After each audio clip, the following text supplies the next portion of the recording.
गिबियावनो खुलुमनाय थाबाय जोङो सिमेन्ट सापरि गेलेमु आफादनि बानजायनायाव सत्येन्द्र देबमोहननि जा 43थि गोसोखांथि जोलुर बादायलायनाय 15 बोसोरनि गाहायनि बेखौ जोङो थांनाय 9 खालारनिफ्राय खुंदों दिनै जोबथा गेलेनाय बे जोबथा गेलेनायाव धेमाजि जिल्ला हानजा आरो लखिमपुर जिल्ला हानजाया बेयावसिम सफैनो हादों आरो बे जोबथा गेलेनायखौ जों दिनै नैबे सिमेन्ट सापरि मिनि स्टेडियामाव जों बेखौ सोलायबाय थादों आरो बेवहाय जोंनि आलासि महरै जोंनि 114 नं जनायनि MLA मानगोनां भुबन पेगु बिथाङा सफैदों आरो बेजों लोगोसे जोंनि जिल्ला स्पर्ट्स एसोसिएशननि मानगोनां बिबानगिरि बिथांमोना गासिबो दंफैजोबो लोगोसे जोंनि बे ओनसोलनि राजखान्थि बिदजों लोगोसे माने इडुकेसनिस्ट टिचार बिजनेसमेन गासिबो जोंनि नैबेफ्राव दिनै दङ आरो आसा खालामदों बिथांमोननि मदद आरो हेफाजाबाव जों दिनैसिमाव मोजाङै मोजां जिहेतु खुंनो हादों आरो उननि समावबो बिथांमोना खुंनो हागोन आरो बेवहाय बयनिख्रुइ बांसिनै जोंनि जा गेलेगिरि उन्दै उन्दै गथ'फोर जाखांफुनाय बिसोरनि गेलेनायखौ नायनानै बयबो गोजोननाय मोन्दों मानोना जोबोद मोजां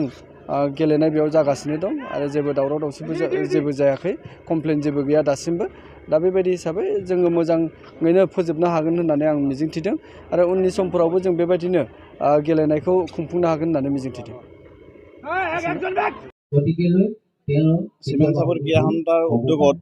আৰু ধেমাজি জিলা ক্ৰীড়া সন্থাৰ সহযোগত অধ অসম আণ্ডাৰ 15 এই টুৰ্ণামেণ্টত আজি চূড়ান্ত খেলত লখিমপুৰ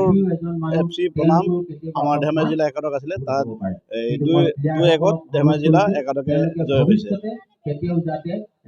এইটো আমাৰ প্ৰাইজ মনি নহয়, এইটো এটা আমাৰ এফ জোনৰ খেল হয়। ধেমাজি অল অসমৰ ভিতৰত আপোনাৰ 6টা জোন কৰা হৈছে। এফ জোনত আমাৰ ধেমাজি জিলা চেম্পিয়ন হৈছে। ইয়াত প্ৰাইজ নহয়, আমাৰ যোনটো মেইন চূড়ান্ত খেলখন ইয়াত নহয়, বেলেগ জেগাত হ'ব। এতিয়ালৈকে ডেটটো ফিক্স কৰা নাই। ইয়াৰ পৰা চেম্পিয়নটো আৰু গোটেই জোনৰ পৰা 6টা জোনৰ পৰা আহি ফাইনেল যেতিয়া হ'ব তাতেহে এইবিলাক দিয়া হ'ব। আমি ধেমাজি জিলা ক্ৰীড়া সন্থাৰ ফালৰ পৰা এইটোৱে ধন্যবাদ জনাব বিচাৰিছোঁ, বিশেষকৈ আমাৰ চিমেন্ট চাপৰি ক্ৰীড়া সন্থাক, কিয়নো চিমেন্ট চাপৰি ক্ৰীড়া সন্থাই বহুতো কষ্ট কৰি আমাৰ অল আছাম ভিত্তিত যোনটো খেল আণ্ডাৰ 15ৰ খেল অনুষ্ঠিত হৈ গৈছে, তাৰ কাৰণে আমি জিলাৰ ফালৰ পৰা বিশেষকৈ চিমেন্ট চাপৰি ক্ৰীড়া সন্থাক ধন্যবাদ জনাইছোঁ আৰু লগত ইয়াৰ বিষয়ববীয়াসকলক ধন্যবাদ জনাইছোঁ, কিয়নো এনেকুৱা এখন খেল পাতিবলৈ হ'লে বহুতো খৰচ পাতি হয়। তাৰ কাৰণে আমাৰ বিশেষ ফাণ্ড নাই জিলা ক্ৰীড়া সন্থাত। তাৰ কাৰণে চিমেন্ট চাপৰি ৰাইজে আৰু লগতে ক্ৰীড়া সন্থাসকলে সহযোগত এই খেলখন অনুষ্ঠিত কৰাৰ কাৰণে আমি ধেমাজি জিলা ক্ৰীড়া সন্থাৰ ফালৰ পৰা ধন্যবাদ জনাইছোঁ।